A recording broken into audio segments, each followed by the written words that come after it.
I told the witch doctor I was in love with you. I says, Pigpen, this here's a rubber duck, and I'm about to put the hammer down. What if the strangest songs of the 1970s weren't mistakes, but the reason you still remember them? Some sounded funny, some felt confusing, and some made no sense at all, but you couldn't stop singing them.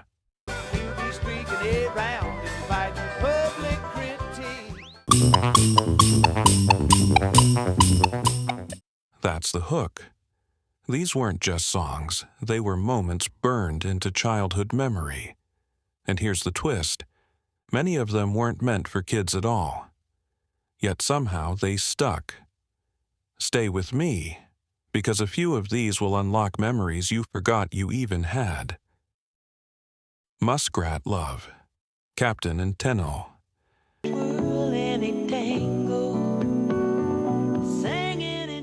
It sounds soft at first, almost normal, but then you realize what you're listening to, a full love story between animals. That's where it shifts. The squeaky keyboard effects don't just decorate the song, they imitate the muskrats themselves. Doing the town and doing it right. And once you notice it, you can't unhear it. Here's the hook. Kids didn't question it. They just accepted it. Like the heavens above, looks like muskrat love. They just accepted it. And that's what made it stick. Because it felt like a secret joke no one explained, but everyone remembered. The Streak, Ray Stevens. And he ain't wearing no clothes. Oh, yes, they call him the Streak. This one doesn't start like a song. It starts like chaos. Voices interrupt, people shout, everything feels out of control. That's intentional. It's built like a news report, but exaggerated to the point where it becomes ridiculous. There's an audience to be found. You'll be streaking it round, inviting public critique. Here's the hook. You don't follow the story, you react to it. And kids loved that unpredictability, because every line felt like something unexpected was about to happen next. Convoy, C.W. McCall. I says, Pigpen, this here's a rubber duck, and I'm about to put the hammer down. It opens with confidence. The voice sounds steady, like it's delivering something serious. But then the language shifts. CB slang, coded phrases, words that feel real but don't fully connect. Here's the hook. Understanding isn't required. Hogs, 10 for about 5 miles or so, 10 Roger, them hogs is getting intense up here. Participation is. Kids repeated it anyway, not because they understood it, but because it sounded like access to something bigger, a hidden system, a moving world just out of reach. And that's why it stayed, because sometimes mystery isn't a barrier. It's the reason you keep listening. There's a roadblock up on the cloverleaf, and them bears is wall to wall. Yeah, them smokies is... Popcorn, hot butter.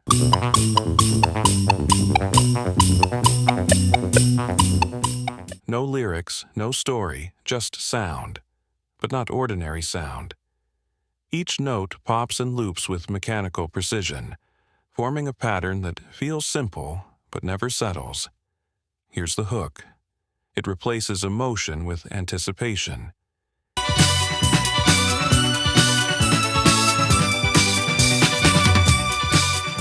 You keep waiting for change, a shift, a payoff. But it never fully arrives, and that's the design. Kids didn't need meaning. The repetition did the work, because once that pattern locks in, it keeps echoing long after the song ends. They're coming to take me away, ha-ha. Coming to take me away, ha-ha. They're coming to take me away, ho-ho. Napoleon XIV. It starts like a joke, playful tone, exaggerated delivery, almost harmless. Then something changes, the rhythm tightens, the voice sharpens, the energy becomes uneasy. Here's the hook. You don't notice the shift until it's already happened. It was a joke, and so you laughed. You laughed when I had said that losing you would make me flip my... What felt funny begins to feel different. Not serious, but not safe either. And that's what stayed with kids. Because it blurred the line between humor and discomfort, without ever clearly choosing one. The Monster Mash, Bobby Boris Pickett. It is the Monster Mash from my laboratory in the car. It feels light at first, playful voices, familiar rhythm. But there's something underneath, the sound effects, the eerie tone, the way it leans toward horror without fully entering it. It caught on in a flash. They played the mash. They played the Monster Mash. Here's the hook. It makes fear feel controlled. Kids weren't scared, they were curious. And because it offered just enough tension, wrapped in something safe. And that balance, fun with a hint of unease, is what made it impossible to forget. Rubber Ducky, Sesame Street. Oh, Rubber Ducky, you're the one. It starts as something small, simple, personal, almost private. A quiet children's moment turned into a melody, but then it expanded. Here's the hook. Something meant for one space reached everywhere. Rubber Ducky, you're my very best friend, it's true. The structure didn't change. The tone stayed gentle, yet suddenly everyone knew it. And that shift made it unusual, because it didn't feel like a hit song, but it stayed like one. Witch Doctor, David Seville. I told the witch doctor I was in love with you. I told the witch doctor I was in love with you. It begins normally, clear voice, familiar rhythm. Then, without warning, the voice transforms.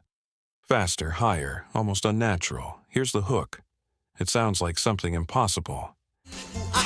Ting tang, walla walla bing bang. Ting tang, walla walla bang bang.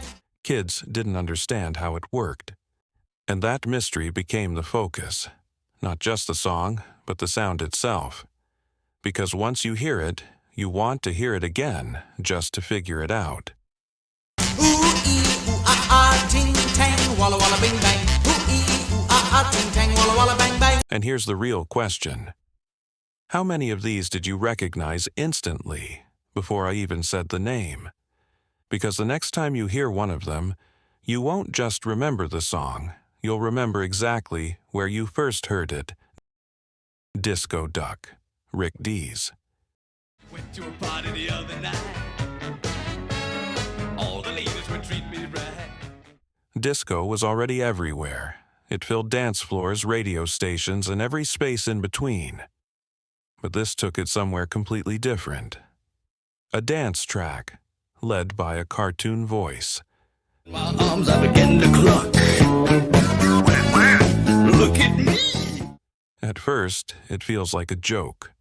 The exaggerated vocals, the playful tone, it almost sounds like it shouldn't belong in the same world as polished disco hits. And yet, the beat stays consistent. The rhythm holds everything together.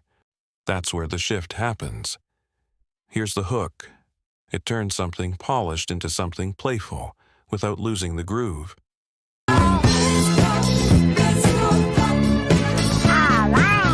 Because underneath the humor, the structure is real. The bass line moves, the tempo pulls you in. It's still a dance song, just one that refuses to take itself seriously.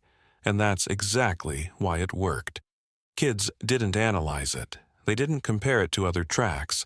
All of a sudden I begin to change. They just responded to what they heard. Energy, movement, fun. And sometimes that's all a song needs, not perfection, just something that makes you want to move. Shaving Cream, Benny Bell. I stepped in a big pile of shaving cream. It sounds simple at first, almost like a harmless, old-fashioned tune. Each verse moves forward in a familiar way, setting up a situation, building toward a punchline, guiding you to expect a very specific ending. And just as it reaches that moment, it stops short.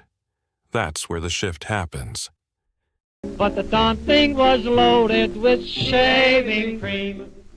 Here's the hook. The payoff never comes the way you expect. Instead, the song replaces it with something safe, almost innocent. But by then, your brain has already filled in the gap. And that's what creates the humor, not what's said, but what's avoided. For kids, this became a pattern they quickly recognized. They weren't just listening anymore, they were anticipating. She fell in a barrel of shaving cream.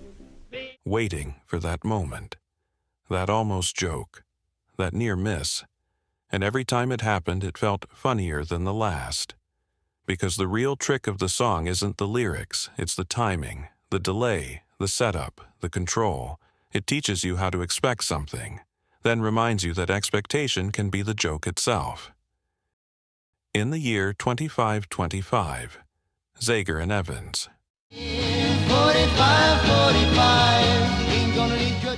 This one doesn't try to entertain right away. It slows everything down. The melody stretches. The tone feels distant, and the voice carries a weight that feels heavier than most songs of its time. There's no rush here, only progression, but not towards something exciting, towards something uncertain. Here's the hook. 55, 55, your arms are hanging limp at your... It doesn't explain the future, it suggests it. Each verse moves further ahead in time, painting images that feel unfamiliar, sometimes unsettling. Technology replaces humanity. Choices disappear, control shifts. Kids didn't always understand the details, but they felt the mood.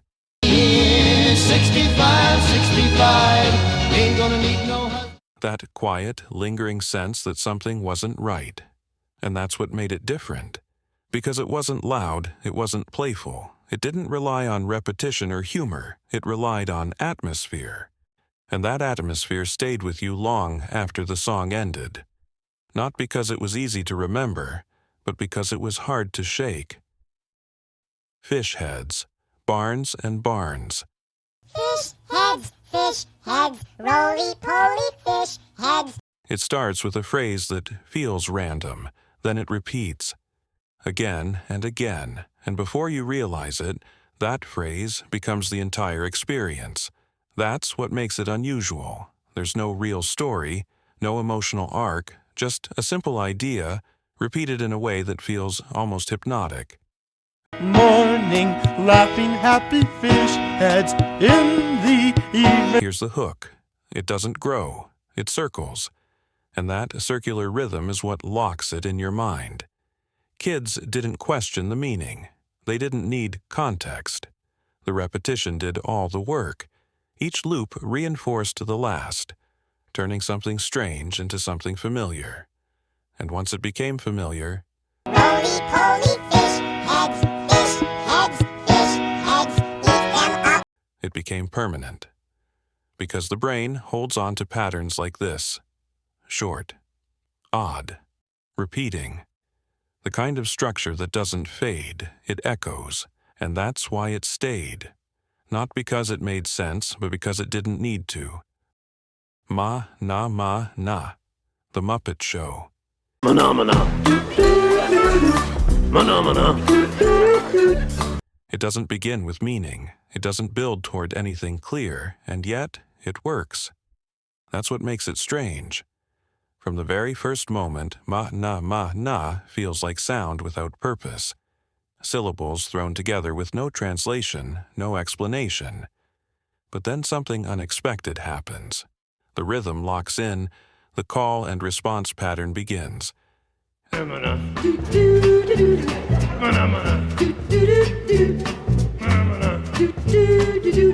Suddenly, it becomes interactive. Here's the hook. You don't follow it, you join it. The structure is simple, but not empty. Each repetition pulls you deeper. Not because it evolves, but because it invites participation. Kids didn't need context, they didn't need meaning. All they needed was the pattern, and once they had it, they were part of the song. Phenomena! That's where its power comes from, because it removes the barrier most songs have. There's nothing to understand, nothing to interpret, just sound, timing, and energy. And that simplicity made it universal. No matter where you heard it, on television, in a room, or somewhere in the background, it didn't feel like something you listened to. It felt like something you instantly belonged to. The Lumberjack Song, Monty Python. He's a lumberjack and he's okay. He sleeps all night and he works all day. At first, everything feels controlled. The melody is steady, the tone is cheerful. The structure is familiar, almost comforting. It sounds like a traditional folk tune, the kind that follows clear rules and predictable patterns. And that's exactly why it works. Because then, it changes. Without warning, the song begins to drift away from its own setup. On Wednesday I'll go shopping and have buttered scones for tea. The lyrics take a turn, the tone shifts, and what once felt stable starts to feel slightly off. Here's the hook. It doesn't break suddenly, it bends first. That slow shift is what makes it effective. Kids listening didn't always catch the meaning, but they felt the change. Something about it stopped matching expectations. I cut down trees where a hill suspended and a broad. And once that happens, you start paying attention differently. The song keeps moving forward, but not in the direction you expect. It plays with structure, with tone, with the idea of what a normal song should be. And that unpredictability becomes the memory. Because it starts as something safe and turns into something you didn't see coming. That contrast is what locks it in. Mr. Jaws, Dickie Goodman. I know sharks are stupid, but what did you think when you took that first... This one doesn't ease you in. It begins already in motion. Voices cutting across each other, clips dropping in and out, everything layered in a way that feels unstable. There's no smooth entry point, no clear structure to follow. And that's intentional, because Mr. Jaws isn't built like a traditional song. Well, Mr. Jaws, how was it? Dynamite! And what did she say when you... It's assembled, piece by piece, sound by sound, fragments stitched together into something that feels chaotic but controlled. Here's the hook. You're not listening to a performance, you're listening to construction. Every interruption, every sudden shift, every unexpected voice is part of that design.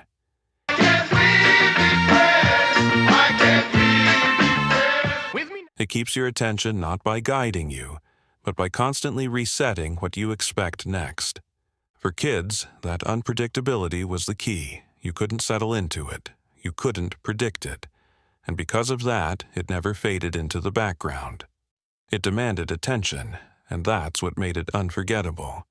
Not because it flowed perfectly, but because it refused to flow at all. So maybe the question isn't why these songs were strange, it's why they stayed, because decades later, they still replay in your mind. Sometimes without warning, sometimes without reason. That's the power of something different. Now, I want to know, which one stuck with you the most? Drop it below. And if this brought back even one forgotten memory, stay close, because there's always another list waiting to surprise you.